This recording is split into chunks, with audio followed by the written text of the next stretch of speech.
بسم اللہ الرحمن الرحیم اللہم صلی علی محمد و آل محمد۔ السلام علیکم۔ اچھا، ہم لوگ جو ہے نا ہمبرگ یونیورسٹی میں پڑھتے تھے، تو وہاں پہ اکثر ہر سیمسٹر میں جو ہے نا پاکستان سے مختلف اسٹوڈنٹ آتے تھے، بلکہ پوری دنیا سے ہی آتے تھے، تو ان سے میل ملاپ رہتا تھا۔ تو ہم لوگوں کے پاس نا ہمارا تھوڑا سا جونیئر، یعنی 6 مہینے کے بعد ایک اسٹوڈنٹ آیا، اور اس کا نام تھا ایمل خان، اور وہ پاکستان سے آیا تھا۔ اچھا، ایمل خان جو ہے نا ہم میں سے کسی سے بھی نہیں ملتا تھا، اور اتفاق یہ ہے کہ وہ جس ہاسٹل میں رہتا تھا اور جس فلور پہ رہتا تھا، وہاں پہ ہم سب تقریباً کوئی 6-7 پاکستانی اسٹوڈنٹ ہوتے تھے۔ تو ہم لوگ مل کے کھانا بناتے تھے، پھر چائے بھی بناتے تھے۔ تو ہم لوگوں کو عادت ہے کراچی کے لڑکوں کو کھانے کے بعد چائے پینے کی، تو ہم میں سے کوئی نہ کوئی 2-3 لڑکے ہمیشہ کچن میں موجود رہتے تھے۔ تو ہوا یہ کہ کبھی بھی ایمل خان ہمیں نظر نہیں آتا تھا، اور اگر کبھی نظر آئے تو السلام علیکم، وعلیکم السلام، اور نہ وہ کچن میں رکتا تھا۔ اگر ہم لوگ کھانا کھا رہے ہیں، اس سے پوچھیں گے یار بیٹھو کھانا کھا لو، تو نہیں شکریہ اور یا تھینکس کر کے جو ہے نا اپنے روم میں چلے جاتا تھا۔ اچھا، ہم لوگوں نے بولا اوکے ابھی نیا آیا ہے، شرما رہا ہوگا۔ پھر ہم لوگوں کو محسوس ہوا کہ یہ ایمل خان پتہ نہیں کیوں ہم لوگوں سے کٹتا ہے۔ تو اتفاق یہ ہوا کہ ہمارا ایک دوست تھا، وہ جس کورس میں اس نے ایڈمیشن لیا تھا، میں خیال میں وہ کورس اگر مجھے صحیح طریقے سے یاد ہو تو میرا خیال ہے کوئی کیمسٹری تھا یا فزکس تھا نا، بہرحال۔ تو اس نے بولا کہ یار، اس لڑکی نے بتایا کہ یار یہ میرا جونیئر ہے، میری اس میں ڈپارٹمنٹ میں ہے۔ تو ہم لوگوں نے بولا یار تمہاری اس سے بات ہوئی ہے؟ تو اس نے کہا نہیں یار بالکل بھی یہ بات نہیں کرتا، اور میں نے اس کو اپنا تعارف کروایا تھا، تو اس نے سرسری سے سلام دعا کر کے بات ختم کر دی۔ تو ہم لوگوں نے بولا اچھا چلو ٹھیک ہے۔ تو اس نے اتنا ضرور بتایا کہ یار مجھے پتہ چلا یہ لڑکا بہت زیادہ جینیس ہے، پڑھنے میں بہت زیادہ تیز ہے۔ تو ہم لوگوں نے بولا ہاں ہو سکتا ہے اس وجہ سے اس کو اپنے اوپر غرور ہو۔ اچھا، دن گزرتے گئے، پھر گرمیاں آ گئی نا، تو ہم لوگ وہیں ہاسٹل میں کرکٹ کھیلتے تھے۔ تو اب احمد خان کئی دفعہ ہم لوگوں کے پاس سے گزرے، اور وہ دیکھے ایک نظر سے اور اپنے روم میں چلے جائے۔ اچھا، پھر اتفاق یہ تھا جس جگہ پہ ہم لوگوں نے، کیونکہ ہم لوگ گراؤنڈ فلور پہ رہتے تھے، تو جس جگہ وکٹ رکھی ہوتی تھی نا وہ بالکل احمد خان کے روم کی کھڑکی پڑتی تھی۔ تو ایک دن احمد خان باہر آیا اور اس نے آگے کہا کہ یار اگر آپ لوگ برا نہ مانیں تو یہ وکٹ اپنی یہاں سے ہٹا لیں اور آپ لوگ کسی اور طرف جا کے کھیل سکتے ہیں۔ تو ہم لوگ بڑے حیران ہوئے کہ یار ایک پاکستانی مطلب ہم لوگوں کو منع کر رہا ہے، کوئی اور ہوتا ہے کسی اور ملک کا تو چلو سمجھ میں آتا۔ تو ہم لوگوں نے بولا یار کیا مسئلہ ہے؟ تو اس نے کہا میں پڑھائی میں ڈسٹرب ہوتا ہوں۔ تو ہم لوگوں نے بولا پڑھائی میں ڈسٹرب ہوتا ہے یار؟ تو تم ابھی تو آئے ہو 6 بجے یونیورسٹی سے، یعنی شام کے 6 بج رہے، اور اب تم آرام تو مطلب آؤ تھوڑا سا ہمارے ساتھ کھیل لو۔ تو کہتا ہے نہیں یار میں نے پڑھنا ہے۔ اچھا، وہ بات ختم ہو گئی۔ پھر ہم لوگوں نے بہرحال وہ جگہ چینج کر لی، اور ایک کافی عرصہ گزر گیا نا، تو ہوا یہ کہ یونیورسٹی میں بھی وہ تھوڑا سا مشہور ہو گیا پڑھاکو بچوں میں۔ تو اب ہم جو ہمارا سینئر دوست تھا، جو اس کا سینئر تھا، اس کے بھی کچھ پیپر رک گئے تھے، تو احمد خان نے پھر اس کی مدد کی، یعنی مطلب وہ جونیئر ہو گیا، اس نے سینئر کی مدد کی پڑھائی میں نا۔ دن گزرتے گئے، پھر ایسا ہوا کہ ہمارا ایک دوست تھا، اس کی احمد خان سے تھوڑی سی دوستی جاری ہو گئی۔ تو پھر اتفاق سے احمد خان کی جو ہے نا برتھ ڈے آئی، تو اس نے ہمیں بتایا کہ یار اس کی نا آج سالگرہ ہے۔ تو ہم لوگوں نے کہا کہ یار چلو ایسا ہے احمد خان کو جو ہے نا تھوڑا سا ایک سرپرائز دے دیتے ہیں۔ تو ہم لوگوں نے ایک کیک خریدا، میرے خیال میں وہ 4-5 یورو کا کیک تھا، وہ ہم لوگوں نے خریدا، اور اس کے روم میں جا کے دروازہ کھٹکھٹایا۔ اس نے جب اوپن کیا تو ہم لوگوں نے وہ happy birthday to you اور عامر خان کہہ کے اس کو دیا۔ تو ہم لوگ پہلی دفعہ اس کے روم کا دروازہ کھلا تو ہم نے دیکھا وہ اندر کیسا نظر آتا ہے۔ اچھا، اندر روم میں آپ یقین کریں کہ اس کی پوری ٹیبل پہ نا کتابیں ہی کتابیں بکھری ہوئی تھیں، یعنی ایسا جیسے کوئی پی ایچ ڈی وغیرہ نہیں کرنا چاہتا۔ بہرحال بہرحال پھر وہ کچن میں آیا، بیٹھا ہمارے ساتھ۔ تو ہماری پہلی ملاقات تھی جس میں احمد خان نے ہمارے ساتھ تقریباً کوئی 1 گھنٹہ گزارا۔ اس کے بعد بات ختم ہو گئی، پھر ہم لوگ تھوڑے تھوڑے ایک دوسرے سے بات کرتے رہے۔ تو ایک دن احمد خان سے ہماری بات ہو رہی تھی، میری بات ہو رہی تھی، تو احمد خان نے بتایا کہ یار تو آپ لوگ، اچھا ہم لوگ نا جو کراچی کے لڑکے تھے وہ اکثر نا تو وہ مزاحیہ جملے بہت بولتے تھے، تو ہم لوگوں کو عادت بھی ہے، یعنی ایک دوسرے کی نا ہٹایا کرتے تھے، تو وہ ہنسا کرتا تھا نا، وہ کہتا تھا یار آپ لوگوں سے نا جیتنا بہت مشکل ہے، آپ لوگ بہت باتونے ہو۔ تو پھر ہم لوگوں نے اس سے بولا یار ایمل تم ماشاء اللہ پڑھائی میں اتنے اچھے ہو، اتنا کچھ ہے، تو پھر اتنا ریزرو کیوں رہتے ہو، لوگوں سے ملتے کیوں نہیں ہو؟ تو اس نے کہا نہیں یار میں ملتا ہوں، میرا سرکل ایسا ہی ہے، میں بچپن میں بھی ایسا ہی تھا۔ تو ہم لوگوں نے تو ہمارا ایک دوست تھا، اس سے نا پیپر پاس نہیں ہو رہے تھے اس کے، یعنی وہ کافی پریشان تھا۔ تو ہم لوگوں نے ایسے ہی ہمارے ایک دوست نے بولا کیا اس کو دیکھو یہ اتنا بدو ہے، پڑھنے کا اس کو بالکل شوق نہیں ہے، اس کا تکا لگ گیا، یہ جرمنی آ گیا اور پھر بھی اس سے پیپر نہیں نکل رہے، تو دیکھو یہ کتنا خوش رہتا ہے، تو تم تو یار پھر بھی اتنا پڑھنے میں تیز ہو اور پھر بھی اتنا پریشان رہتے ہو۔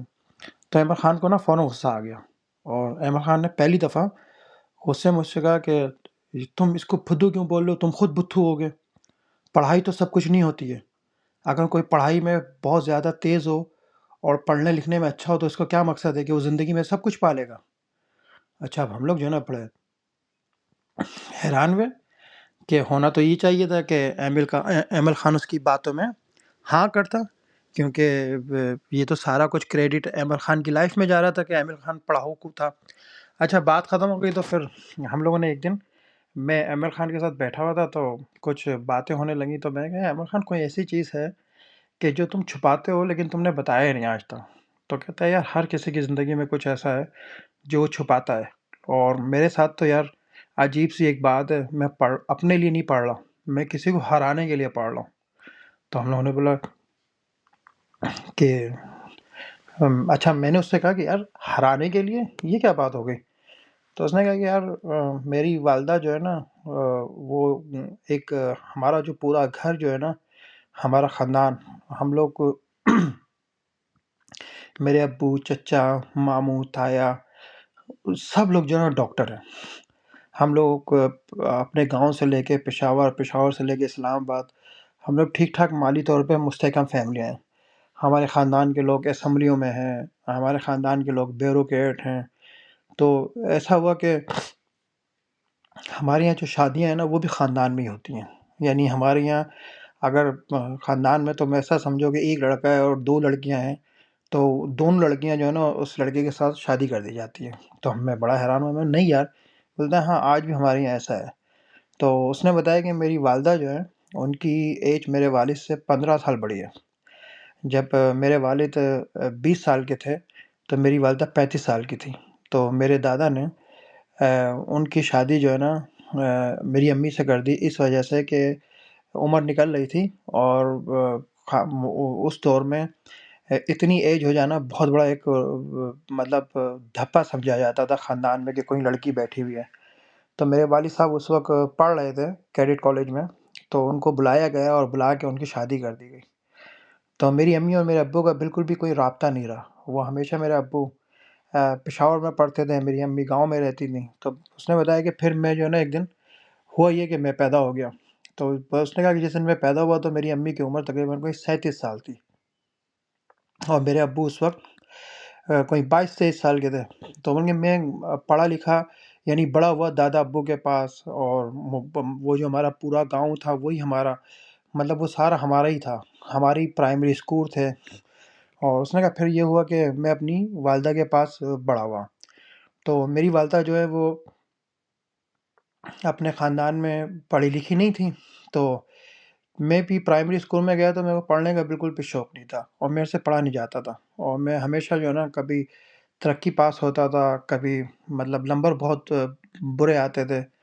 تو میرے والد صاحب جب بھی آتے تھے گاؤں میں تو وہ میری والدہ کو یہی کہتے تھے کہ یہ کیا تم نے بچہ پال رہی ہو، بالکل یہ جاہل ہے، اس کو کچھ نہیں آتا، یہ کیا کرے گا زندگی میں، یہیں پہ یہ جانور چلائے گا، اور یہ ہے میرا نام بدنام ہو گیا۔ تو اچھا اس نے بتایا کہ جب میرے والد صاحب کی ایج تقریباً کوئی 26-27 سال ہوئی تو ان کی پسند سے ان کے خاندان میں ان کی ایک اور شادی کر دی گئی جو کہ ہونا بھی تھی۔ تو پھر ان سے جو ہے نا ان کے 5 بچے ہیں۔ تو اس نے بتایا کہ وہ جو ان کے 5 بچے ہیں وہ بچے سارے پڑھنے میں اچھے تھے، تو ان کو جو ہے نا وہ پشاور میں پڑھتے تھے۔ تو جب ہم بڑے ہونے لگے تو جب بھی تقریب ہوتی تھی تو پڑھائی کی جب بھی بات ہوتی تھی تو میرے کو سارے لوگ جاہل اور اس کو پڑھنے نہیں آتا اور یہ نالائق ہے، سمجھے نا، یہ بالکل بھتو ہے. تو ان کے یار یہ میرے ساتھ نا ہمیشہ ہوتا تھا، اور جب ہم لوگ گھر پہ آ جاتے تھے تو میری امی بہت روتی تھی. اور میں نا ہمیشہ، میری امی کہتی تھی بیٹا پڑھ لو، بیٹا پڑھ لو. بن کے اب مسئلہ یہ تھا کہ میری امی کی ایج بہت زیادہ تھی. تو اس نے کہا، پھر ایسا ہوا کہ میں ایک دن 8ویں کلاس میں تھا تو میں فیل ہو گیا. تو جب میں فیل ہو گیا تو سب کے رزلٹ آئے، بچے خوش ہو رہے تھے. تو میں گھر میں گیا تو میں نے دیکھا کہ میری والدہ بہت روئی کہ میں فیل ہو گیا. تو میں نے اپنی امی سے بولا کہ امی ہوا کیا ہے، آپ کتنا کیوں رو رہی ہو؟ تو انہوں نے کہا کہ ہاں، اور جتنے بھی باقی بچے تھے خاندان کے جو گاؤں میں، تو وہ سارے جو ہے نا میری امی کو چڑھانے کے لیے اپنا رزلٹ کارڈ لاتے تھے اور بڑی امی کر کے نعرے لگاتے، ہم پاس ہو گئے، ہم پاس ہو گئے، ایمل خان پھر فیل ہو گیا، اور ہنستے تھے.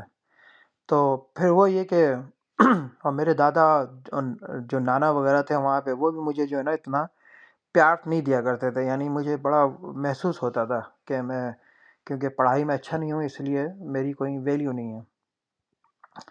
تو اس نے کہا یار 8ویں کلاس میں فیل ہو گیا. تو ہوا یہ کہ میری والدہ بہت روئی. تو پتہ نہیں اس دن میرے سے کیا ہوا کہ میرے کو جو نا یہ بات دماغ میں بیٹھ گئی کہ میں نے پڑھنا ہے.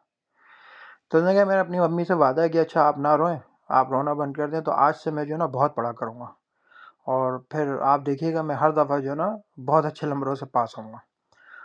تو کہیں گے ان کی امی نے کہا نہیں نہیں بیٹا کوئی مسئلہ نہیں ہے، کچھ بچے ہوتے ہیں جو پڑھنے میں اچھے ہوتے ہیں، کچھ نہیں، لیکن تمہارا نہ کوئی بھائی ہے نہ تمہاری کوئی بہن ہے سگی. میں یہ سوچتی ہوں کہ میرے مرنے کے بعد تمہارا کیا ہوگا، کیونکہ تمہارے والد تم سے اتنا مطلب یہاں پہ ہوتے نہیں ہیں گاؤں میں. تو بن کے میری والدہ مجھے یہ بتانا چاہ رہی تھی کہ تم بالکل اکیلے ہو، تو اگر تم نے تعلیمی میدان میں کچھ نہیں کیا تو کون تمہارے لیے مطلب آگے چل کے دیکھے گا. انہوں نے یہی کہا کہ دادا ابو نانا ابو کا انتقال ہو جائے گا، میں بھی مر جاؤں گی. تو ایمل خان نے کہا کہ نہیں امی آپ جو ہے نا مجھے بس 1 سال کا موقع دیتے ہیں. تو بلکہ وہ بات آئی ختم ہو گئی. بولتا ہے میں اتنا کوئی بڑا بھی نہیں تھا بلکہ، لیکن میں ان بچوں سے کافی بڑا تھا جو 8ویں کلاس میں تھے، کیونکہ میں تو 2 سال پہلے بھی فیل ہو چکا تھا. تو کہیں گے بہرحال پھر یہ ہوا کہ جب وہ گرمیاں کی چھٹی ہوئیں تو میں پشاور آیا. تو وہاں پہ ہم لوگ چھٹیاں مناتے تھے، پھر اسلام آباد آ جاتے تھے. تو بلکہ وہ ساری وہاں پہ میری چھوٹی امی جو میری دوسری امی ہے وہ اور خالہ سب بیٹھی ہوتی تھی. تو ممانیاں پھپھو وغیرہ، تو ہمیشہ تعلیمی بات جب بھی آتی تھی تو میری والدہ خاموشی سے ایک کونے پہ بیٹھی رہتی تھی اور کوئی بات نہیں کرتی تھی، اور باقی سارے اپنے بچوں کی بڑی تعریفیں کر رہے ہوتے تھے. اور یہ ساری باتیں میں سن رہا ہوتا تھا. اور میرے کزن وزن جو ہیں جو بھی ہوتے تھے وہ بھی اپنا بتاتے تھے کہ ہم نے یہاں پڑھنے جانا ہے، میں یہ کرنا چاہتی ہوں، میں وہ کرنا چاہتا ہوں. اور میں اس وقت جو ہے نا مطلب خاموش رہتا تھا کہ میں تو کچھ بول بھی نہیں سکتا. تو بلکہ بہرحال پھر ہم لوگ واپسی آ گئے تو میں نے پڑھائی شروع کر دی اور میں نے پڑھنا شروع کیا. اور میں جو ہے نا 8ویں کلاس میں نے اپنی کلاس میں ٹاپ کر لیا. بہت محنت کی میں نے. تو میں نے 9ویں کلاس میں جب داخلے کے لیے گیا تو میں نے امی سے کہا کہ میں نے پشاور میں پڑھنا ہے. تو امی نے ابو سے کہہ کے میرے کو پشاور میں زبردستی داخلہ دلوایا. تو بلکہ میں پشاور میں آیا تو امی بھی پشاور میں میرے ساتھ آ گئیں. تو ہم لوگ پہلی دفعہ گاؤں سے نکلے. تو بلکہ میں نے 9ویں کلاس میں داخلہ لیا ایک پرائیویٹ اسکول میں. تو ڈرائیور مجھے چھوڑ کے آتا تھا اور امی اس کے ساتھ جاتی تھی، اور امی ڈرائیور کے ساتھ مجھے لینے آتی تھیں. تو میں نے زندگی میں صرف پڑھنے جاتا تھا اور پڑھنے کے بعد میں کمرے میں بیٹھتا تھا اور پڑھتا ہی رہتا تھا. تو اس نے بتایا کہ میں نے میٹرک میں جو ہے نا A1 گریڈ سے پاس کیا. تو اس کے بعد میں انٹر میں گیا اور میں نے انٹر میں بھی یہی ساری چیزیں تھا. اس طرح میں نے بیچلر کر لیا. بلکہ بیچلر کرنے کے بعد میں اسلام آباد آیا. میں نے وہاں پہ یونیورسٹی میں تعلیم حاصل کی. میں نے ماسٹر کیا. تو جب ماسٹر میں نے کیا تو بہت اچھے نمبروں میں کیا. اور میرے والد وغیرہ سب لوگ پہلے ہی سے بہت حیران تھے خاندان میں کہ یہ ایمل کو اچانک کیا ہو گیا ہے. تو کہیں گے میں اب یہ ایک عام سی بات تھی، کیونکہ ہمارے خاندان میں تقریباً ہر بچے ہی اپنی فیلڈ میں اچھے مارکس لے کے اچھے نمبر لے کے اپنی ڈگری مکمل کرتا تھا. لیکن میرے ذہن میں ایک وہ تھا کہ میں نے ان سب کو ہرانا ہے. اور اس کے لیے میں نے اچانک فیصلہ کیا کہ میں اسٹڈی کرنے کے لیے یو کے جاتا ہوں.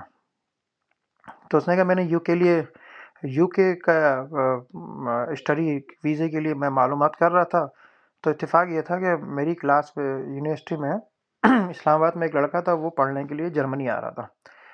تو اس نے مجھے بتایا کہ یار اس فیلڈ کا سب سے اچھا کورس جو ہے نا جرمنی میں ہے، تو میں وہاں جا رہا ہوں اور میری کوشش ہے وہاں پہ جا کے میں پی ایچ ڈی کروں گا۔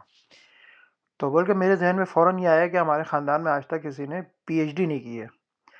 تو بول کے میں نے اس سے ساری انفارمیشن لی اور میں نے یو کے کو چھوڑ کے ڈائریکٹ اس کے ساتھ اپلائی کیا، تو میرا بھی ایڈمیشن آ گیا، ویزا لگ گیا اور میں پڑھنے کے لیے ادھر آیا۔ تو اس نے کہا میری جو کیونکہ میں پڑھاکو ہوں، مجھے پتہ ہے یہ ہو جائے گا تو میں پی ایچ ڈی کرنا چاہتا ہوں۔ اچھا، پھر بات وغیرہ ختم ہو گئی اور ہم لوگ اپنی تعلیمی سلسلے میں پھر شروع ہو گئے نا۔ تو ہر تو بس یہ تھوڑا سا ان ٹچ رہنے کے لیے کبھی واٹس ایپ وغیرہ کر لیا کرتے تھے یا فیس بک۔ تو پھر ایک وقت آیا کہ میرے خیال میں کافی عرصہ گزرا، 8-10 سال گزرے، تو ہم لوگوں نے جب ایک دوسرے سے فیس بک کے تھرو یا کسی اور تھرو ایک دوسرے سے رابطہ کرتے تھے، تو پوچھا کہ یار اس کا کیا ہے، وہ ملا وہ ملا۔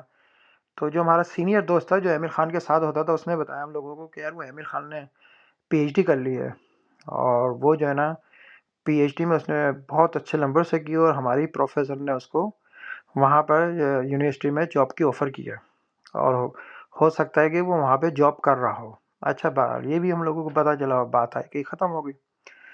پھر وقت گزرتا گیا تو ہمارا جو سینئر دوست تھا وہ عمرہ کرنے کے لیے سعودی عرب گیا۔ تو جب سعودی عرب گیا تو اس نے عمرہ وغیرہ کیا، تو اس نے اپنے ہمارا جو ایک دوستوں کا ایک گروپ تھا واٹس ایپ پہ، اس نے اپنی ایک تصویر وہاں پہ شیئر کی۔ تو وہ تصویر جو تھی جدہ کی تھی، اور وہ عامر خان کے ساتھ اس نے کھینچ کے اس گروپ میں ڈالی تھی۔ تو ہم لوگ سارے حیران ہوئے کہ بھائی یار یہ عامر خان، تو ہم لوگ سمجھے کہ یہ بھی وہاں پہ عمرہ کرنے گئے ہوگا۔ تو ہم لوگوں میں پوچھا کہ یار یہ عامر خان کیا وہ بھی وہاں عمرہ کرنے آیا ہے؟ تو اس نے کہا نہیں یار یہ عامر خان عمرہ کرنے نہیں آیا ہے، عامر خان کی تو عامر خان تو یہاں پہ یونیورسٹی میں پڑھاتا ہے۔ تو ہم لوگوں نے بولا یونیورسٹی میں پڑھاتا ہے، کہاں پہ؟ تو بن گئے انہوں نے بتایا کہ یار یہ جو ہے نا یہاں پہ جدہ یونیورسٹی میں ہے، اور اس نے پاکستان کا کافی نام روشن کیا ہے، اس کی بہت عزت ہے یہاں پہ، اور اس نے پاکستان جرمنی سے جو ہے نا پوسٹ ڈاکٹریٹ کی ہے۔ تو ہم لوگ بڑے حیران ہوئے، ہم نے نہیں یار، بولتے ہیں ہاں یار اس کے اوپر تو ایک فلم بننی چاہیے۔ ہمارا دوست کہنے لگا، تو ہم لوگ بولے کیوں، کیا کر دیا اس نے؟ بولتے یار اس بندے نے جب پاکستان جا کے وہاں پہ اپنی والدہ کے پیروں میں لے جا کے اپنی جو پی ایچ ڈی کی ڈگری ان کے سر پہ رکھی، اور اپنی جو سر تھا وہ اپنی والدہ کے قدموں میں رکھ دیا، اور رکھ کے خوب رویا، اور رونے کے بعد اس نے کہا کہ امی یہ دیکھیں، آج تک اس پورے خاندان میں سب لوگ ہیں لیکن کوئی ایسا نہیں ہے جس نے پی ایچ ڈی اور پوسٹ ڈاکٹریٹ کی ہو، یہ صرف اور صرف آپ ہیں۔ اور پھر یہ عامر خان نے جو ہے نا ان کو اپنی والدہ کو لے کے گیا، اور اس نے اپنے باپ کے سامنے اسلام آباد میں لے جا کے کھڑا کیا، اور وہاں پہ لے کے اس نے اپنے باپ سے کہا کہ میں نے تو، آپ یہی چاہتے تھے نا کہ میں اتنی بڑی ڈگری حاصل کر لوں، چلیں میں نے تو حاصل کر لی، یہ لیں، اب مجھے میرا بچپنا لوٹائیں، مجھے بچپن میں جو پیار نہیں دیا گیا وہ مجھے ریٹرن کریں۔ اب آپ کے پاس اتنا پیسہ اتنی دولت ہے نا، آپ کے پورے خاندان کے لوگ اتنے بڑے بڑے عہدوں پر ہیں نا، تو آپ سب لوگ مل کے میرا بچپن مجھے لوٹا کے دکھائیں۔ تو وہ بتاتا ہے کہ ہمارا دوست بتاتا ہے کہ کیونکہ عامر خان ایک بچپن کا پورا اس کا جو غصہ تھا، جو اس کو ایک غم تھا، تو اس نے وہ بیان کیا وہاں پہ۔ تو اس نے پھر اپنے والد صاحب کو کہا کہ آپ کے بھائی، آپ کے گھر والے، آپ کے سب لوگ، آپ لوگوں نے جتنا کچھ کرنا تھا کیا، لیکن آپ لوگ دیکھیں پھر بھی اللہ تعالیٰ نے مجھے اور میری ماں کو سرخرو کیا، اور ہمارے پاس، میرے پاس یعنی میری ماں کے بیٹے کے پاس وہ ڈگری ہے جو آپ لوگوں میں سے آج تک پورے خاندان میں کسی کے پاس نہیں ہے۔ آپ لوگ سارے M B B S doctor ہو، اور میں P H D plus post doctorate doctor ہوں۔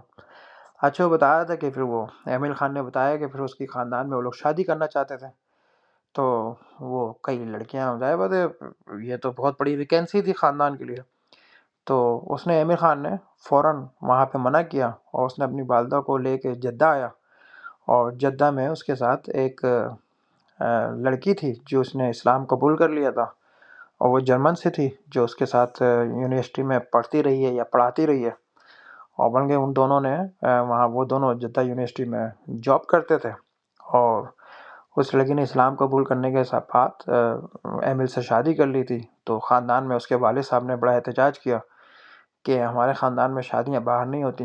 تو اس نے کہا ہمارے خاندان میں کبھی پی ایچ ڈی بھی نہیں ہوتی تھی، اور ہمارے خاندان میں کبھی پوسٹ ڈاکٹریٹ بھی نہیں ہوتا تھا، لیکن ہمیشہ کوئی کام شروع کیا جاتا ہے تاکہ آنے والی نسلیں اس سے فائدہ اٹھائیں. اور جو میری ماں کے ساتھ ہوا ہے میں نہیں چاہتا کہ میری اولاد کے ساتھ بھی ہو. تو اس نے کہا کہ اس کے والد صاحب نے بولا تو ماں کے ساتھ کیا ہوا ہے؟ میں نے کہا ہاں یہی تو ہوا ہے کہ 15 سال چھوٹے کے ساتھ شادی کر دی گئی، اور انتظار میں کہ چھوٹا جو ہے وہ جو بچہ 5 سال کا تھا وہ جو 20 کا ہوگا تو اس سے شادی کر دیں گے، کیونکہ خاندان میں کوئی اور مرد ہے نہیں. اور اس کے بعد میرا جیسا بیٹا پیدا ہوا تو اس کے پاس باپ نہیں تھا، کیونکہ باپ جو ہے شہر جا چکا تھا اپنے دوسری بیوی اور بچوں کے ساتھ. تو میں نہیں چاہتا کہ میری بیٹیاں یا میرے بچے آنے والے اس ماحول میں بڑے ہوں. تو وہ بتاتا ہے کہ عامر خان پھر ایک فخری انداز میں اپنی والدہ کو لے کے منتقل ہوئے، کہ اس کی والدہ بھی اس کے ساتھ جدہ میں ہوتی ہیں.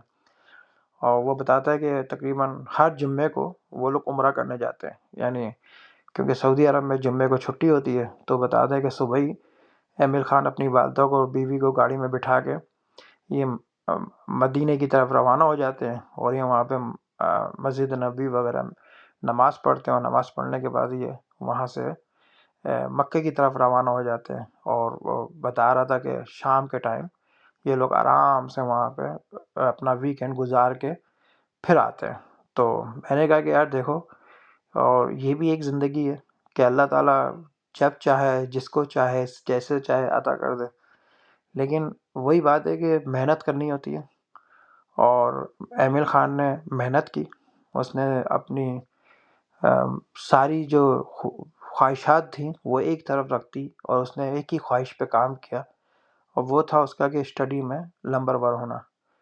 تو عامر خان کی مثال بالکل ہم لوگوں کے لیے جو ایک موٹیویشن تھیوری ہے کہ آپ کوئی بھی کام کریں گے نا آپ کو بہت دقت ہوگی، آپ کو بہت پریشانی ہوگی، لیکن ہوتا یہ ہے کہ یہ جو شروع کے دن ہوتے ہیں نا، یہ 365 دن، چاہے آپ کوئی بھی کام کریں، چاہے آپ روزانہ صرف بھاگنا شروع کر دیں نا، تو پہلے دن آپ کے پاؤں درد میں ہوگا، دوسرے دن، لیکن اگر ایک وقت آئے گا کہ آپ نے اگر اس کو کرنا اسٹارٹ کر دیا نا، تو پھر کچھ چیزیں قدرتی ہوتی ہیں جو اللہ تعالیٰ کی طرف سے ہوتی ہیں، اور پھر جب وہاں سے عطا کی جاتی ہیں نا تو پھر آپ کو کوئی نہیں روک سکتا. لیکن وہی بات ہے کہ حضرت علی علیہ السلام کا ایک فرمان ہے کہ وہی راستہ کامیاب ترین ہوتا ہے جو مشکل ترین ہو. یعنی اگر آپ جس راستے پہ چل رہے ہیں اور وہ راستہ بہت مشکل ہے، تو آپ سمجھ جائیں کہ آپ جب اس راستے کو طے کر لیں گے تو سب سے زیادہ کامیاب ہو جائیں گے، ورنہ تو آسان ترین راستے پر تو ہر کوئی چلتا ہے. تو کبھی بھی مایوس نہیں ہونا چاہیے، صرف اور صرف محنت کرنی چاہیے، اور محنت کا پھل اللہ تعالیٰ دیتا ہے، نہ کہ انسان.